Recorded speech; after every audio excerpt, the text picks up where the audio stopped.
So then let's consider first of all, what is a mind in the grip of vicious circles? Well, one of the most obvious instances that we all know is the phenomenon of worry. The doctor tells you that you have to have an operation. And that has been set up so that automatically everybody worries about it. But since worrying takes away your appetite and your sleep, it's not good for you. But you can't stop worrying, and therefore you get additionally worried that you are worrying. And then, furthermore, because that is quite absurd and you are mad at yourself because you do it, you are worried because you worry because you worry. That is a vicious circle. So now, can you allow your mind to be quiet? Isn't it difficult?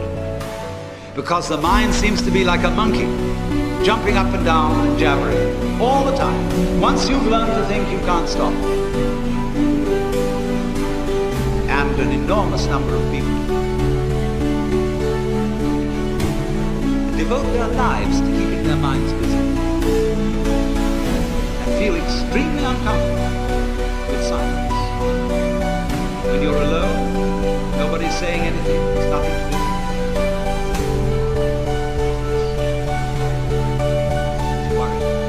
It's a lack of distraction. I'm left alone with myself. And I want to get away from myself. I'm always wanting to get away from myself. That's why I go to the movies. That's why I read mystery stories. That's why I go after to girls or anything that you do, or get drunk or whatever. I don't want to be with myself. I feel queer. So, well, why do you want to run away from yourself? What's so bad about it? Why do you want to forget this? Why do you want to become yourself? Because you are addicted to thoughts. This is a drug, a really dangerous one. Compulsive thinking, going on and on and on and on and on all the time. It's a habit.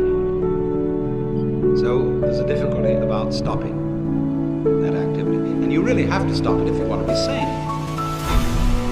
Because if I talk all the time, I don't hear what anyone else has to say.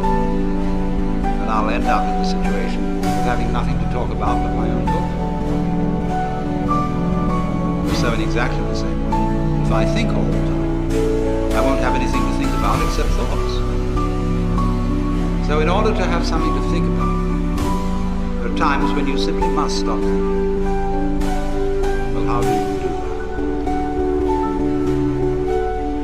The first rule is don't try to. Because if you do, you will be like someone trying to make rough water smooth with a flat iron.